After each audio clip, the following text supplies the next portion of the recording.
मैं सबसे पहले आपके साथ शेयर करूंगी वो एक चीज़ है जो मैं आपको दिखाना चाहती हूँ कि वो है कुछ इस तरीके से कपड़े, अनस्टिच कपड़े हैं ये जो मैं लेकर के आई हूँ, जिनके प्रिंट बहुत सुंदर हैं। और क्योंकि बच्चे मेरे जो है वो ग्रोइंग एज में हैं, तो वो इस मौसम में अगर उनके कुछ कपड़े रखो तो वो अगले मौसम में निकालो तो फिर निकलते हैं कि वो छोटे हो गए। तो उनको भी कुछ नया चाहिए होता है कि मम्मी कुछ नया बना दो। और फिर वो घर में मेरे हाथ के बने हुए कपड़े बहुत शौक से पहनते हैं और वो अच्छे भी लगते हैं। और मैं फिर घर में उनके लिए कंफर्टेबल कुछ भी बना देती हूँ। जैसे प्लाजो है, उसके ऊपर एक फैंसी सा टॉप है, मैं खुद डिज़ाइन करके बना देती हूँ। तो उनके हैं, तो इसमें से कुछ कपड़े जैसे मैं बेटियों ने मंगवाए हैं, तो इसका मैंने घर में पहनने के लिए प्लाजो कटिंग कर दिया है और इसका भी प्लाजो कटिंग कर दिया है और इसका भी होना है। ये जॉर्जेट वाला कपड़ा है, तो ये पूरा फ्लोई फ्लोई सा रहता है, तो ये बहुत अच्छा लगता है देखने में। तो ये मेरी बेटियों के बनने हैं इसमें से। और तो ये वाले जो कपड़े हैं इनको प्रिंट बहुत सुंदर है और ये सब मैं अपने लिए लेकर आई हूँ। कुछ का ये पूरे सूट का कपड़ा है, बेबी पिंक कलर का कपड़ा है। तो इसमें मैं ऊपर से पूरी कुर्ती और पैंट बनाऊंगी सेम। और ये पूरी कुर्ती का कपड़ा है और ये शिफॉन में कपड़ा है और इसके ऊपर ये देखिए गोटा पत्ती वाला काम हो रखा है, तो ये भी देखने में बहुत सुंदर है। ये लाइट लेमन कलर का कपड़ा है और जब ये सब बन जाएंगे तो मैं आपके साथ शेयर जरूर करूँगी। और ये देखिए ये वाला सबसे सुंदर है, इसमें हिंदी में वर्णमाला लिखी हुई है और फिर बीच में लाइनिंग है। तो इसकी मुझे कुर्ती बनानी है और नीचे में वाइट पैंट बनाऊंगी। तो मैं अपने कपड़े खुद से डिज़ाइन करके बना लेती हूँ और बच्चों के भी तो उनको पसंद आते हैं बने हुए कि हाँ हमारे लिए, फिर वो नई नई डिमांड रखते रहते हैं। और इस तरीके का मैं लाती हूँ कपड़े तो वो थोड़े सस्ते भी पड़ जाते हैं, क्योंकि बच्चों के कपड़े जो हैं वो पीसेज में बन जाते हैं, उनके लिए पूरा थान से कटिंग मुझे नहीं कराना पड़ता है, तो पीसेज में बन जाते हैं। तो मुझे भी थोड़े सस्ते पड़ जाते हैं और बच्चों का भी मन हो जाता है कि हाँ हमने खुद से डिज़ाइन करवा के कपड़े पहने और वो पसंद भी आते हैं सबको। फिर मैं जब बन जाएंगे तो मैं आपके साथ शेयर ज़रूर करूँगी। तो फिर अब इसके बाद जो आज की मेन वीडियो है, तो आज जो मैं आपके साथ भी चीज़ शेयर करने वाली हूँ वो मेरी फेवरेट चीज़ में से एक है। क्योंकि मुझे अच्छा लगता है कि मैं अपने बेड के लिए नई नई चीज़ें, नई नई बेडशीट्स या कुशन कवर या फिर पिलो कवर बनाऊँ। और ख़ासकर मुझे अपनी हाथ की बनी हुई बिल्कुल नए नए स्टाइल वाली बेडशीट बहुत अच्छी लगती है। लेकिन आज भी मैं जो शेयर कर रही हूँ वो भी मैं जो घर में पड़ा हुआ कपड़ा है उसी से बनाऊंगी। और ये है देखिए मेरी साड़ी, ये मेरी सिल्क की साड़ी है एक। और इसका कलर सब बहुत ज़्यादा ब्राइट था तो मैं उस कलर को पहनती नहीं हूँ। और तो मुझे इसलिए मैंने आज तक, ये वैसे मेरी शादी वाली साड़ी है तो मैंने ये कभी नहीं पहनी, सिर्फ एक बार मुश्किल से पहनी होगी। तो मुझे ये पहनने में उतनी कंफर्टेबल नहीं लगी तो मैंने पहनी नहीं, फिर ये रखी रही। हाँ अब मुझे याद आया कि मैं इसका कुछ बना सकती हूँ, वो भी अपने बेड के लिए। बहुत सुंदर डिज़ाइनर चीज़ मैं इसकी बना सकती हूँ जो मार्केट में बहुत कॉस्टली मिलती है। तो आज मैं वही बनाऊंगी। और ये आप सोचोगे कि ये सिल्क की साड़ी है तो काट क्यों रही है, मैं इसलिए काट रही हूँ, कपड़ा बहुत ज़्यादा सिल्की है, इसको मैं कंफर्टेबली पहन नहीं पाती हूँ। ये वाली प्लेट इधर से बनाती हूँ तो वो थोड़ी फुली फुली सी रहती हैं, फिर नीचे वाली प्लेट बनाती हूँ तो वो भी सेट नहीं होती हैं। तो इसको पहनने के बाद मुझे उतना कंफर्टेबल नहीं लगता है, तो इसलिए मैंने सोचा कि ये रखी है इतने साल से तो मैं अब इसका कुछ ना कुछ तो कर ही लेती हूँ। ये इसके लिए मैंने लिया है लाइनिंग, नीचे कॉटन का है, ये प्योर कॉटन है। तो इसको मैं इसके नीचे लगा करके आज एक बहुत सुंदर डिज़ाइनर बेडशीट बनाने वाली हूँ। मुझे तो पसंद है वो, लेकिन मैं आशा करती हूँ कि आपको भी पसंद आएगी ज़रूर। तो सबसे पहले मैं आपको ये साड़ी खोल के दिखाती हूँ कि ये कितनी सुंदर अंदर से साड़ी है। और ये देखिए यहाँ से तो ये पूरी ऐसे करके प्लेन है, बीच बीच में इसमें ये इस तरीके की बूटियाँ बनी हुई हैं। और फिर इसमें डबल पल्लू है, एक तो ये लाइट पल्लू है जो इसमें बूटियाँ बनी हुई हैं और दूसरा है ये हैवी पल्लू। ये देखिए साड़ी तो ये बहुत सुंदर है, लेकिन इसका जो कपड़ा है बस वही मुझसे ये नहीं कैरी किया जाता है। तो ये बहुत सिल्की है, फिसलता बहुत है, ये रुकता ही नहीं है। तो इस चक्कर में मैं आज इसको कटिंग कर रही हूँ। ये देखिए इसका पल्लू इतना सुंदर है।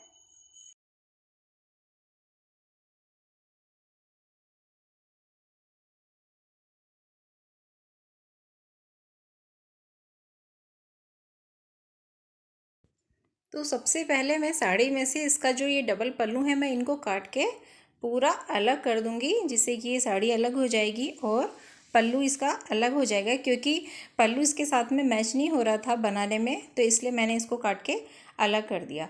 और फिर उसके बाद में इसमें ये बॉर्डर हैं तो नीचे, क्योंकि मुझे ऐसे बॉर्डर यूज़ नहीं करना है तो मैं थोड़ा काट के इसको अलग कर दूँगी, ऊपर से भी और नीचे भी, और थोड़ा सा गैप छोड़ने के बाद कपड़ा फिर आपको कटिंग करना है। तो इसका ये जो मैंने गैप छोड़ के मैं इसको कटिंग कर रही हूँ, आपको इसी तरीके से करना है, क्योंकि मुझे बॉर्डर इसका दूसरे तरीके से यूज़ करना है, इसमें जो लगा हुआ है इस तरीके से नहीं करना। तो मैं इसका बॉर्डर काट के अलग कर दूँगी। और फिर ये देखिए बॉर्डर कट के हो गया मेरा अलग, और फिर ये कपड़ा भी पूरा प्लेन हो गया है, साइड में से दोनों तरफ से बॉर्डर कट के अलग हो गया है। तो ये पूरा प्लेन अब मुझे दिख रहा है। अब मैं इसको बीच में से फोल्ड कर लूँगी, क्योंकि जितना पूरा कपड़ा बचा था ये, और फोल्ड करने के बाद में मैं इसको बीच में से कटिंग करके इसके 2 पीस कर दूँगी। अब ये मेरे दोनों कपड़े अलग अलग हो गए हैं, और ये जो दोनों तरफ से बॉर्डर निकालने के बाद पूरे प्लेन रह गए हैं कपड़े। तो ये लग नहीं रहा है कि ये साड़ी थी, और लग रहा है कि ये पूरा सिल्क का मेरे पास कपड़ा ही था। अब ये दोनों पीस के बराबर जो मैंने बीच में से अलग कर लिया था, अब मैं इसके बराबर ये लाइनिंग अस्तर काट लूँगी। तो अस्तर काटने के लिए मैंने अस्तर को किया डबल, जो ये कॉटन का कपड़ा था इसको मैंने डबल कर लिया है, और फिर इसके ऊपर मैं ये सिल्क वाला कपड़ा बिछा लूँगी पूरा बराबर करके, और इसकी बराबर से मैं इसको कटिंग कर दूँगी। तो मेरे कॉटन के भी 2 पीस एक साथ निकल के रेडी हो जाएंगे। अब इसको कटिंग करने के बाद में मुझे इसको सिलना है, तो मैं पहले कॉटन का कपड़ा बिछाऊँगी, फिर उसके ऊपर से सिल्क का कपड़ा लगा करके मैं इसको चारों तरफ से सिलाई कर लूँगी। और सिलाई करने से पहले मैं सबसे करती हूँ अपने मशीन की सफाई, क्योंकि जिससे हम काम कर रहे होते हैं तो उसको साफ़ सुथरा रखना बहुत ज़रूरी होता है। तो सफाई करने के बाद में मैंने इसमें थोड़ा मुझे जॉइंट लगाना था, तो वो मैंने इसको, जो इसकी लंबाई में थोड़ा कम था, तो वो मैंने जो मेरे पास ब्लाउज पीस रखा था मैंने उसको अस्तर लगा करके और फिर जॉइंट कर दिया। और फिर जॉइंट करने के बाद ये वाला मेरे को करना था, ये लंबाई में जोड़ना था। तो फिर दोनों पीस उसको मिला के मैं लंबाई में इसको ज्वाइन कर दूंगी, जिससे कि पूरा एक पीस बन करके बड़ा रेडी हो जाएगा, जो पूरे बेड के बराबर था। और ध्यान से सिलिएगा, क्योंकि ये 4 लेयर हो गई हैं, 2 सिल्क की और 2 कॉटन के कपड़े की, तो ध्यान से सिलना है। अब ये सिलाई करने के बाद में इस तरीके से ये हो गया है, बीच में जॉइंट आया है लेकिन ये दिखाई नहीं देगा, क्योंकि सिल्क का पतला कपड़ा है। और प्रेस कर दूंगी मैं तो बिल्कुल सेट हो जाएगा ये। तो इस तरीके से ये जॉइंट बिल्कुल दिखाई नहीं देगा। तो इसके बाद मैंने इसको क्या किया है कि मैंने इसको बेड पे फैला लिया है पूरे कपड़े को, और अच्छी तरीके से मैंने इसकी पूरी सिलवटें निकाल दी हैं।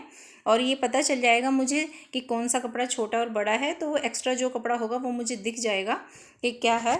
और फिर उसके बाद में मैं इसको कर दूँगी किनारों पर कच्चा। कच्चा करने से ये होगा कि ये एक साथ में जॉइंट हो जाएंगे, और फिर मेरे को सिलने में आसानी रहेगी।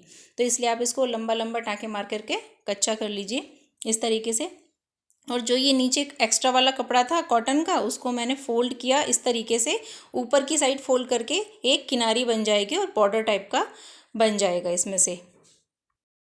अब ये सिलने के बाद मैंने इसको फिर से बेड पे बिछाया, और मैं पूरे बेड पे मैंने नाप लिया कि क्या उसकी लंबाई और क्या चौड़ाई है।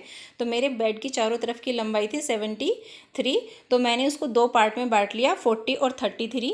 तो 40 छोड़ा मैंने बीच के लिए, और जो 33 मेरा बचा था उसका हाफ हाफ करके मैंने चारों तरफ से इस तरीके से निशान लगा लिया, एक बॉर्डर के तरीके से। तो फिर जो मैं निशान लगाऊंगी वो हाफ हाफ करके बीच में स्क्वायर करके इस तरीके से मैं इसमें स्क्वायर बना लूँगी, जो 40 इंच वाला ये है। और फिर जो मैंने बॉर्डर काट के अलग किया था उसको मैं इस तरीके से इस पर लगाऊंगी, तो एक बीच में पैटर्न बन करके रेडी हो जाएगा। अब मैं ये जो बॉर्डर मैंने काटा था वो लगा रही हूँ, तो इसको जहाँ पे हमने निशान बनाया था उसी के निशान पर लगाना है, और जो एक्स्ट्रा कपड़ा हमने काट के छोड़ा था उसको अंदर फोल्ड करते हुए लगाना है, जिससे कि ये फिनिशिंग भी आएगी और सिर्फ बॉर्डर दिखाई देगा। फिर मुझे एक बॉर्डर मैंने लगाया तो वो मुझे थोड़ा हल्का लग रहा था, तो मेरे पास जो एक्स्ट्रा बॉर्डर भी पड़ा हुआ था इसमें से, क्योंकि दोनों तरफ से निकला था, तो मैंने इसका डबल बॉर्डर लगा दिया है। और डबल बॉर्डर लगने के बाद में ये इतना सुंदर लगने लगा था कि पूरी सिल्क की एक बहुत सुंदर पीस बन करके मेरा रेडी हो गया था, क्योंकि ये डबल लगाया तो बीच में चौड़ा बॉर्डर बन गया था। अब इसके बाद में मैं क्या करूँगी, पिलो कवर की नाप ले लूँगी कि क्या उसकी लंबाई और क्या उसकी चौड़ाई है। तो मैंने दोनों नाप ले ली हैं, और फिर ये जो मेरे पास पल्लू वाले पीस बचे हुए थे, तो इसमें से मैं लाइट पल्लू पे निशान लगा लूँगी कि क्या मेरे पिल्लो की लंबाई और चौड़ाई आई है, और उसको मैं काट लूँगी, कट अलग कर दूँगी। जो हैवी वाला पल्लू था उसको अलग कर दिया और लाइट वाला अलग कर दूँगी। फिर उसके बाद में मैं इसको कटिंग कर दूँगी, और फिर उसके बाद में मैं लूँगी एक ये वाटर प्रूफ वाले जो शॉपिंग बैग आते हैं इनको, और फिर इसको मैं काट के पूरा खोल लूँगी इस तरीके से।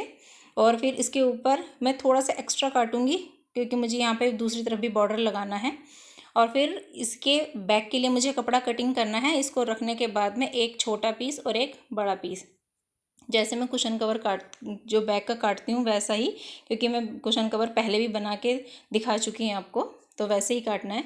अब मैं ये बॉर्डर इसमें अटैच कर दूँगी एक तरफ से, और फिर ये दोनों तरफ बॉर्डर आने के बाद कुछ इस तरीके से लग रहा था। अब मैं नीचे बैक का पीस रखूँगी, फिर ऊपर से ये मेन पीस रखूँगी, और उसके बाद में ये जो मैंने इसका बैक वाला कपड़ा काटा था, छोटा वाला और बड़ा वाला, इसकी मैंने किनारियाँ फोल्ड कर दी थी किनारे, तो फिर इसको हमें चारों तरफ से सिल दूँगी। सिलने के बाद इसको आप बहुत केयरफुली सिलना है, क्योंकि ये अब 4 लेयर हो चुकी हैं, 2 अस्तर हैं और एक कॉटन है जो बैग वाला है, और फिर सिल्क वाला कपड़ा है। तो इसको आप बहुत केयर से सिलिएगा। और फिर सिलने के बाद में कुछ इस तरीके से, ये मैंने सीधा किया तो कुछ इस तरीके से निकल के आया कि 3 तरफ बॉर्डर और एक तरफ प्लेन। अब मेरे पास जो हैवी वाला पल्लू बचा था उसमें मैंने लगा लिया निशान, जो 16x16 का मैंने चारों तरफ से निशान लगा लिया, और इसको मैंने कर दिया कटिंग। और इसको भी मैं इसी तरीके से कटिंग करूँगी। फिर पीछे का बैक वाला कपड़ा मुझे काटना है, जो इसमें से बचा हुआ था मेरे पास, सिल्क का है ये भी, और फिर इसको मैं एक पीस छोटा कटिंग करूँगी और इसका भी, और फिर दूसरा पीस बड़ा कटिंग करूँगी इस तरीके से। और इसके लिए भी मुझे एक वाटर प्रूफ वाला बैग लेना है और इसकी बराबर का ही मुझे कटिंग कर लेना है। वाटर प्रूफ वाला बैग मैं इसलिए लगाती हूँ शॉपिंग वाला, क्योंकि ये इससे लगाने से फिनिशिंग बहुत अच्छी आ जाती है और एक टाइटनेस बनी रहती है, और सबसे अच्छा ये मजबूत भी हो जाता है। अब मैं इसकी किनारियाँ मोड़ दूँगी और उसके बाद इसको छोटे बड़े दोनों पीस रख करके मैं इसको कर दूँगी सिलाई। और फिर सिलाई करने के बाद सीधा करके कुछ इस तरीके का ये मेरा बन करके रेडी होता है। और ये देखिए, ये बहुत सुंदर एक कुशन कवर बन करके रेडी हो गया। और लास्ट में करनी है मुझे इस पर प्रेस, क्योंकि प्रेस अगर हम कपड़े पे कर देते हैं, नए वाले कपड़े पे भी जिसको हमने सिला है, तो उसकी सारी सिलाई बैठ जाती है और उसमें एक शाइन आ जाती है और फिनिशिंग भी बहुत अच्छी आ जाती है। तो ये हो गया मेरा प्रेस करने के बाद रेडी। और इसका फाइनल लुक आप देखिएगा कितना सुंदर ये लग रहा है बनने के बाद में। ऐसी बेडशीट अगर आपको सस्ते में तो मिलेगी ही नहीं, और मिलेगी तो काफ़ी कॉस्टली मिलेगी, लेकिन ये मैंने अपने घर में कुछ घंटों में ही तैयार कर दी। और मेरी जो साड़ी रखी हुई भी थी इतने सालों से, वो भी यूज़ हो गई, और एक बेड के लिए बहुत सुंदर पीस रेडी हो गया। अगर ये वीडियो आपको पसंद आती है तो आप भी कुछ बनाइए, कपड़ों को फेंकिए नहीं, और कुछ इस तरीके का बनाइए। तो लाइक कीजिए, शेयर कीजिए एंड सब्सक्राइब तो ज़रूर कीजिएगा। तो मैं मिलती हूँ आपसे इसी तरीके की एक और नई वीडियो के साथ, कुछ नया करने की कोशिश के साथ। तो तब तक बने रहिए आप मेरे साथ।